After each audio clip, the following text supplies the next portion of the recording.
Bam, guys, we are here. Thank you for joining us. It is the Blue Star Lunch Hour. We are Joey. John. It still feels weird to point that way because when I look at you, you're this way. Mm-hmm. It, Always got to do it opposite. It's so weird. yeah, and it was real weird just because a second ago, full disclosure, I clicked away from the tab where I could see you, and so I had to remember. Okay, if I point, which way do I have to? It was because I couldn't see myself to make sure I was doing it right. So, all right, we are here. We have made it. There is a football inter-squad, not intra-squad, but inter-squad practice. Look at you. Look at you with the editing skills right there. I learned from a very good editor a long time ago at a website called Fan Rag Sports, who took very good care of me, who helped me. But anyway, we've made it to like football against other teams, right? And that's a pretty cool thing to have made it. We waited months for this. I will say, John, you were earlier this week. You were keeping an eye on the Olympics. The wrestling. I am an admitted cult member of the CrossFit community, and the CrossFit Games is this weekend, which is like the culmination of their year. And their first event was this morning. And it was a 3.5-mile run followed by an 800-meter swim, all in one like 25, 30-minute workout. And it's crazy. One of the guys didn't make it out of the lake in the swim. They're in Fort Worth. And so they're doing it at Dickies Arena for people who are in Dallas, Fort Worth. And they were at this park offsite where there's like a jogging trail and a lake. And so they did a 3.5-mile run. And so like they have diving boats in the lake right now looking for one of the 40 fittest people in the world, essentially, who after this 3.5, and this is not like an unusual event. They have done this type of event probably 8 times in the last 18 to 20 years, where they do some sort of run followed by a swim. Sometimes there's another run. Sometimes there's some other stuff involved. So it's like this crazy thing that's going on today where like they like stopped the live stream of the event dead right in the middle of the event. They canceled the team. They have team fitness events. They canceled the team event that was at the same location for a little bit later in the morning. And it's just been like, it's been this, nobody really knows what's going on, but it was, a guy swimming in the lake, and nothing good is going to come from that. I'm sure. My sister's also really into CrossFit, and she's always pays attention to this. That's tragic. And it's tragic. And the person, it's relatively easy for them to know who it is because they know who's competing, right? The guy who they can't find, his brother is also competing. So it's like twin brothers competing in the events together. Like it's a cool story. So it's like this crazy thing. So if I'm a little distracted and a little less on top of things today, there's this other aspect of my life that is that is a little bit distracting in a less joyful way than what it was when we were watching Americans qualify for medal matches in the Olympic wrestling. So anyway, do you train with anybody that's there? Oh no, the gym that I used to go to, a CrossFit gym. I do it at home now, and way less often than I would like to. But no, there's the gym that I'm at. There's 40 men and 40 women that make it to the CrossFit Games, and they are essentially there's not really anymore. CrossFit has reached a point where there's not anymore like, hey, I'm just the person who owns the gym, so I train a little more than most people, and I make the CrossFit Games. These people are like professional athletes. Oh yeah. And some of them qualify for the Olympics in like weightlifting and things like other things. And some, there's a couple of the ladies who have been on Olympic qualifying bobsled teams because of the athleticism and strength that it takes to be on a 2-person bobsled team. So no, I don't train with any of them. They are unbelievable, phenomenal athletes. And if they, I mean, there's a chance. I don't see how you move forward and do. I think they're supposed to do 11 more events over the next 4 days, and it's supposed to be on. But it's going to be on. If they do, it's going to be on ESPN2. It's going to be on ESPN Plus for some windows. There's some really cool events that they have planned if they're going to be able to do it. It's really cool and really fun to watch. If you're waiting for the Cowboys to play on Sunday, you can tune in to the CrossFit Games if they continue. I have no idea what they'll do, but it's kind of hard to say anyways. But to transition back to Cowboys football here, the Rams are going to be practicing against the Cowboys here in the next several hours, 4 hours, I think about. 2 p.m. Pacific is when they're going to be. Yeah, it's between the combination of the time change, like the time zone difference between here and there, plus the time of practice moves around quite a bit. I just know, like, hey, at some point today they're going to practice. So at 2 p.m. Pacific, so in about 4 hours, the Cowboys will be on the practice field with/against the Cowboys and the Rams. So what are we watching for, John? What are some players that have a lot to gain or a lot to lose, or maybe we're not talking about enough going into this that we have to look out for? As you can see, the dogs are very, very excited about this question that you that you asked me. But we're watching out for the dogs. That's what we're looking out for. Players to watch. But, honestly, I think it's the things that we've been talking about, all the way into this lead up, given that the Cowboys are, we think they're relatively weak in the middle on both in the trenches on both offense and defense between, Brock Hoffman and the nose tackles. This is going to be a great opportunity to gauge just how good they are, just how much improvement they have made. Because when you're going on what you think is, maybe below average against below average or average against average by NFL standards, starting quality standards, it doesn't paint the exact picture of what you can expect to see when those two groups are going against each other, rather than when they start going against these really legitimately starting and even above average starting quality competition, like we're going to see here against Kobe Turner, your boy Bobby Brown. It's going to test them extremely well. It's going to give us a really good indication of where they stand currently in their development and how much we should really be worried about these two positions. If we go into, the 2 or 3 practices they have in the preseason game and Brock Hoffman is actually performing well, then Cowboys, maybe he made a giant jump and he's a really starting caliber center that me and you were kind of dubious to believe coming into the season and based off his tape last year. But maybe he did improve that much. He did impress me a lot when I was down there. You did see meaningful strides, but when you're going against, we hope Mozzie Smith's going to be good, but as of last year, he was a very below average nose tackle in the NFL. And then the same thing with Mozzie Smith going against the Los Angeles Rams interior offensive line is going to be a great indication of the improvements that he's made. Is he able to hold up against these double teams? Is he able to cause the climber on combination blocks to have to stay at the line of scrimmage for an extra bead to give the linebackers that extra time they need to flow the ball like they've been having all camp and making play after play after play? Is that going to continue? These are going to be really important to see over the next couple of days, and they're going to give us a strong indication of, honestly, the two weakest, what I believe are the 2 weakest parts of the Cowboys roster right now and how much of a weak link those actually are. Yeah, I think that is probably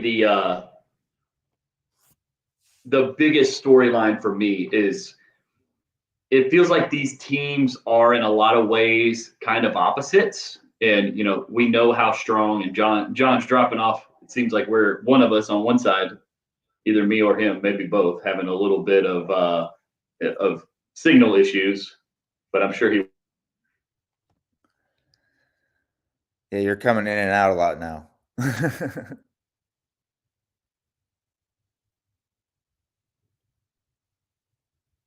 Oh no, did Joey die? Does Joey's stream die? I think his stream might have died. Oh no. But yeah, Cowboys going against the Rams. That should be very exciting.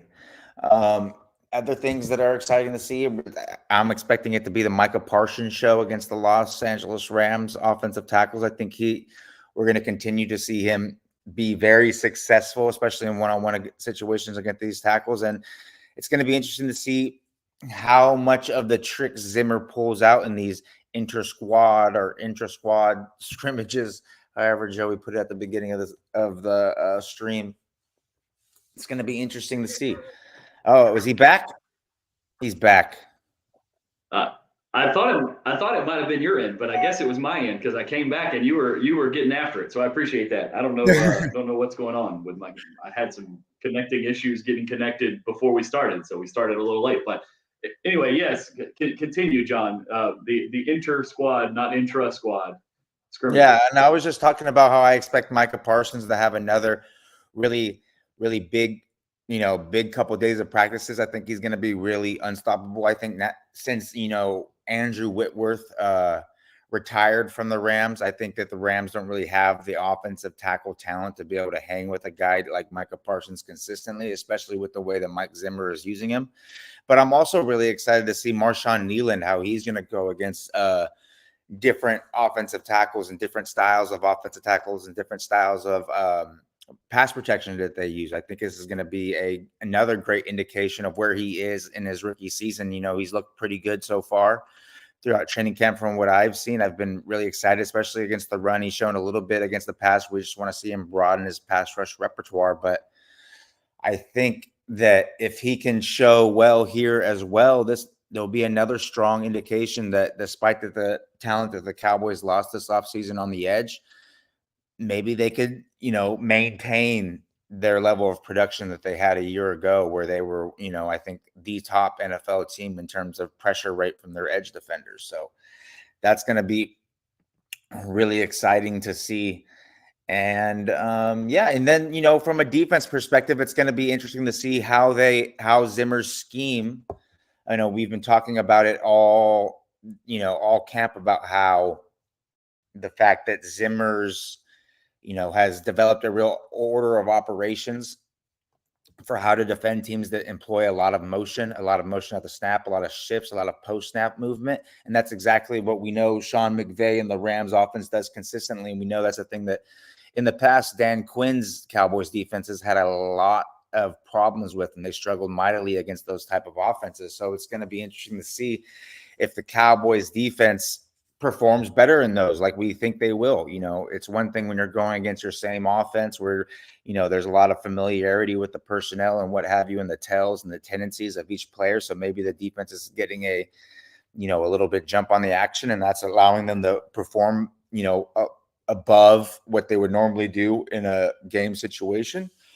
But Sean McVay is going to definitely stress Mike Zimmer's scheme, Mike Zimmer's defense, and it's going to be interesting to see that the answers that they have shown throughout the practices against their own team, if those continue against the Los Angeles Rams. Those play actions, the one area that I saw of the Cowboys defense that kind of struggled is when they were in single high safety defenses against play action and with those deep crossers. The deep middle safety was having trouble getting down to nail those crossers quickly enough, and the Cowboys offense was able to create some substantial gains throughout practice in those situations. So it'll be interesting to see if the Cowboys have shorn up that little aspect that has been exploited throughout their defense thus far. So I'm excited to see. Does Joey leave again? Is Joey gone again? I think we did lose Joey again. But yeah, what else? Now I got to look to see. Obviously, the linebackers playing well. That's kind of tied into Mozzie Smith. And the rest of the nose tackles, how they perform, is going to give a great indication of how the off-ball linebackers are going to perform. Damone Clark, I expect him to continue to perform well. And obviously, and DeMarvion Overshown.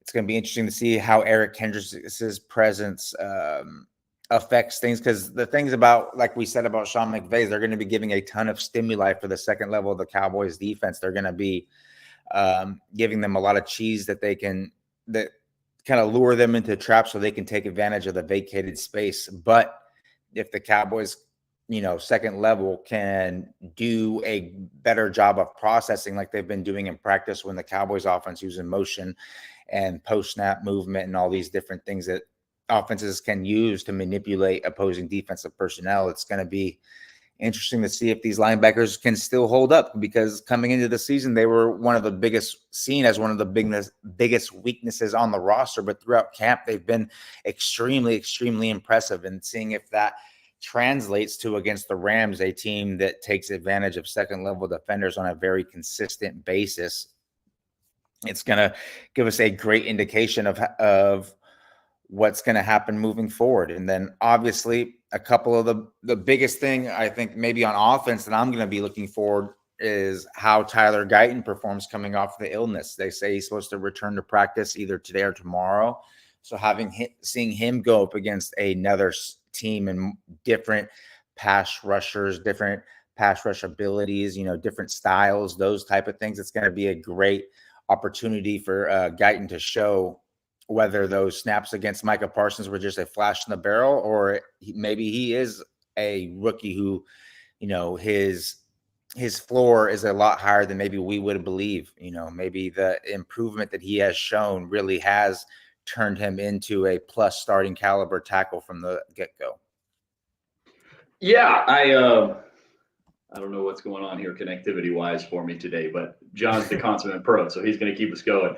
So I caught the last bit there with Tyler Guyton, and I agree 100%. I think really the young offensive linemen for this team, there's just so much, and I'll give credit to, I heard Landon and Marcus on the Locked On show talking about the young offensive line depth that this group has, that so many teams don't, right? That the idea that they could run a second offensive line out there with Cooper Beebe, TJ Bass, and Awesome Richards on it, and really either Chuma Edoga or Tyler Guyton as the second left tackle, like that's a pretty solid group of a second offensive line that you can run out in the preseason. That creates a pretty cool opportunity for them. So I'm excited to see Awesome Richards. I'm excited to see Tyler Guyton, because like you said, with what the Rams have on the edge, and they have Byron Young, who played well last year as a rookie, somewhat unexpected, but was a good player coming out. But I don't think anybody expected him to be what he was as a rookie. And then you combine that with where they wound up going in the first couple of rounds of the draft this year. They are a team that's heavily invested up front with quality players. We're going to get to see this young offensive lineman against some good players. Yeah, definitely. And I think another huge opportunity for this team, and I know I've been focusing a little bit on the defense a lot, but given this Rams offense, I think it's going to provide us a lot of answers to how the Zimmer scheme is really going this early on in camp, because I've honestly been extremely impressed by how little miscommunications or eye violations and those type of issues have cropped up during camp. It really hasn't happened that often, but a lot of that could be, like I was saying, when your internet was going in and out, could be familiarity with the personnel, could be the ability to identify tendencies and stuff between players you practice against every day. So it's going to be interesting to get that against a new set of players. But one area in particular where it's going to be very interesting is the Los Angeles Rams receivers versus the Cowboys cornerbacks. Now, I think Puka Nacua is going to be out. I'm pretty sure he sustained an injury actually this week in camp, unfortunately. So that's kind of sad that we're not going to be able to see him pitted against. I hope Trevon Diggs is going to start getting real one-on-one action. Deron Bland, Kalen Carson. This is going to be a great opportunity for those guys going up against, the Cooper Kupps of the world, DeMarcus Robinsons, those type of guys, Tutu Atwell. The Rams have a lot of different archetypes of receivers that are going to threaten and challenge this Cowboys secondary in a lot of different ways. And I think it's going to be interesting to see how the Cowboys cornerbacks respond, because they've performed very well thus far in camp. They've been very impressive, especially the top 3 or 4, Jordan Lewis, Kalen Carson, Deron Bland have been very good. Trevon Diggs, even in the little bit of competitive drills that he's seen, he's gotten past deflections and what have you. So seeing those top 4 go against the different archetypes of Rams receivers is going to be very, very interesting. And, just from a football nerd point of view. Seeing those type of matchups is going to be very exciting to watch and study. Hopefully, our boys on the ground there are going to get some really good angles, really good videos to send us so that we can, see what's going on between, these very, very, very talented players. Yeah, we talk a lot about how good the Cowboys beat is. There's some good Rams beat writers too. There's now 2 teams worth of writers we can follow for the grainy. Honestly, in my opinion, the best beat writer in the entire NFL is Jordan Rodriguez. Amen. Yes, that's as soon as you said in my opinion, I knew exactly what you were going to say, because I agree with you 100% that she is the cream of the crop. Who makes me feel like I have done less with my career than anybody else, because I went to college with her at Arizona State, had 2 or 3 classes with her every single year that I went there, and it was always so it's so disheartening. Going back, I always remember she was the one, always talking up in class, always participating, going to all the things while I'm thinking about jujitsu, talking about all those things. I'm skipping all of those, extracurricular activities, and she was always there. So I always knew that she was going to be great. I just didn't know she was going to be great in my exact field and make me feel incompetent, every time I see her pop up. But she was. Yes, she was going to rise in less than a decade to be the cream of the crop in the entire field. While we talk about the Cowboys on YouTube for 30 or 45 minutes every. Yeah, she's getting inside information from Sean McVay himself, being able to sit through their NFL draft the entire time, right? Like a fly on the wall. I'm over here on YouTube being like, you know what? I don't think Tyler Guyton's very good. Yeah, as she interviews the best head coach in the league one year, and we like you said, we talk bad about Brock Hoffman on the internet. So but yeah, so I think one of the things that's going to be interesting in the practice part, at least, is how much do these coaches get into wanting to win? Right? Yeah. How much do these coaches get into more than just like, hey, we want to put our players in a position to evaluate them, so we're just going to put them out there in basic stuff? How competitive does it wind up with Zimmer, who's been out of the league for a couple of years, and Sean McVay, who is in the upper echelon of play callers in the NFL?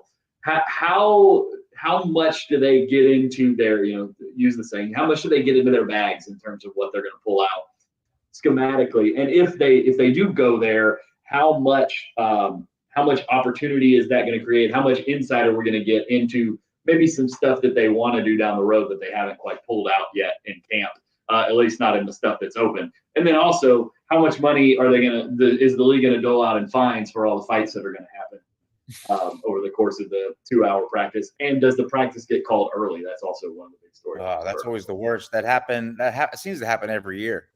Yeah, it's these inter-squad practices are tough for me, because I feel like the work is really good and really important, because of the fact that there's just an extra intensity level when you're going against somebody else. And like you said, you go against these same guys, these same schemes, these same formations and personnel looks over and over and over and over. You kind of get really good at playing against that, but it doesn't necessarily mean that you're really good in general. And you've talked about the communication aspects of handling the different motions and stuff like that. Are they able to handle that just as well, from a different formation or to a different look, or when it's the tight end making a certain motion instead of the running back, or all that kind of stuff? Or maybe the Cowboys have a great answer for mugged up A-gap pressures right now because they've been facing it every day, but maybe the Rams are going to bring something to the table pressure-wise that we talk about Brock Hoffman. Maybe they bring something to the table Brock Hoffman hasn't seen 100 times before, and Dak's got to overrule him on every protection call the whole third down period of camp, right? So it's going to be interesting to see that kind of stuff against a different group, and we will get some very good insights there. I'm interested to see this second team of safeties. We talk about the Cowboys safety depth a lot, and really, this could really just be across the entire secondary. I'm interested to see how the secondary in these second groups holds up. The Rams have really good top level receivers. You talked about those guys. Puka's obviously, week to week, as T-Jack said in his comment with his injury. But Wanye Thomas played pretty well last year. He's made plays in camp this year. Marquise Bell played linebacker, but played pretty well last year. Kalen Carson, you've talked about a lot. Nashawn Wright's got a lot to prove. Eric Scott's got a lot to prove for this team. So how does this second team hold up in these reps that they're going to get that they may wind up getting reps that against – really for me, it's against schemes they haven't seen a bunch because – that dynamic in practice, we haven't talked about that in this training camp yet, of when you practice against the same things every day. And they've been practicing against those things since, April in OTAs. And it's really the only thing, like Kalen Carson, the only NFL offense he's ever seen is the Cowboys.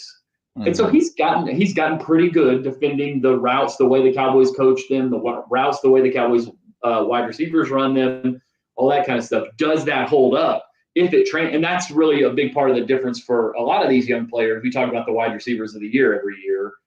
That's really part of the big translation from does it carry over from practice to the games.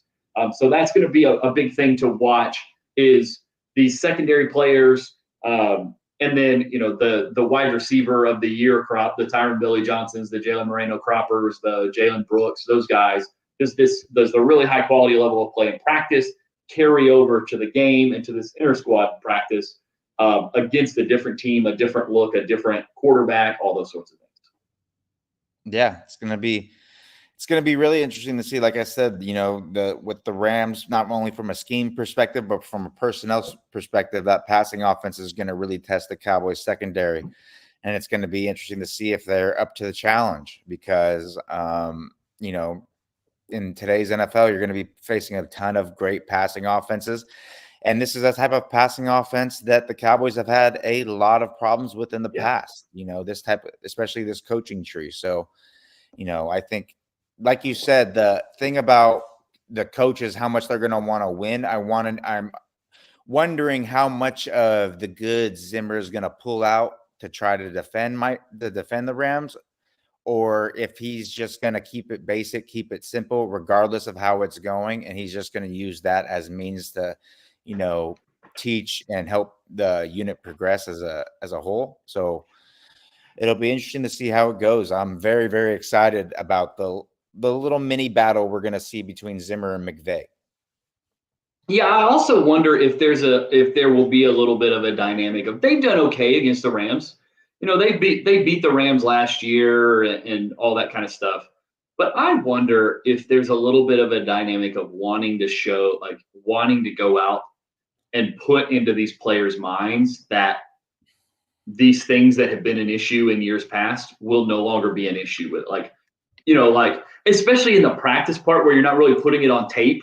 Like if you put a bunch of scheme stuff in the preseason game, then you get, Kyle Shanahan watching that stuff and, he's going to cook stuff up, right? Or Matt LaFleur or whatever.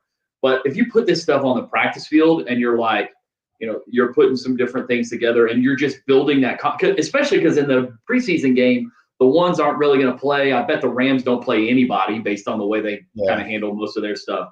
So, Matt Stafford's not going to play in the game.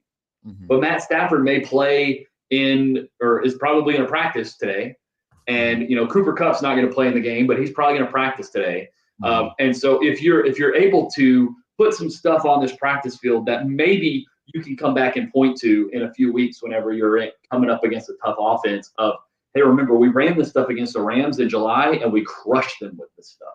It just is like a little bit of a way to, especially for some of these defenders that have been around for a few years and have struggled with this particular kind of deal. Like we talked about Damone Clark on Tuesday. Imagine a world for Damone Clark where with all the struggles he had last year, dealing with motion, dealing with all this other stuff, they come out in this practice and he looks fantastic and plays fantastic, feels super comfortable, deals with all the trouble. And then you turn around and now he has that to point to, that to hold on to, is the confidence there. So we've had some issues today. Clearly I had some internet issues. Also, part of this aspect of John being in the football media, second to Jordan Rodriguez in Arizona State alumni in the football media. Third. Marcel Louis-Jacques is the ESPN beat reporter for the Miami Dolphins. Unfortunately, I'm trying to hype you up, John. Here we go. But yeah, John's got PFF responsibilities associated with the preseason really starting in earnest tonight. So we're going to cut it a little bit short today. We're gonna cut it here. I'm so excited to watch football this weekend. I'm so excited. It's the preseason. Nobody's gonna play, at least in this Cowboys-Rams game. But it's gonna be so good to see the star on the field and see those guys running around with stars on their helmets, and to see some of these young players that we've talked about today have a chance to get after it. So, John, thanks so much, man. We will be back on Tuesday, and I'm kind of working on the technical stuff in the background. Hopefully by Tuesday, my all 22 plug will have come through, and we'll have some tape to be able to look at on Tuesday from the Rams game, and some specific players and plays and things like that. Would be awesome. Hoping so. We gotta absolutely. Absolutely. Make sure you guys, if you're watching now or you're watching on the replay, subscribe to the channel, like the video, do all the YouTube things that you know are important. You guys watch enough YouTube, you understand why it's important. So do those things, like, comment, subscribe, share the video, all that kind of stuff. We will be back on Tuesday. Thanks so much, John, and thank you guys. We will see you later.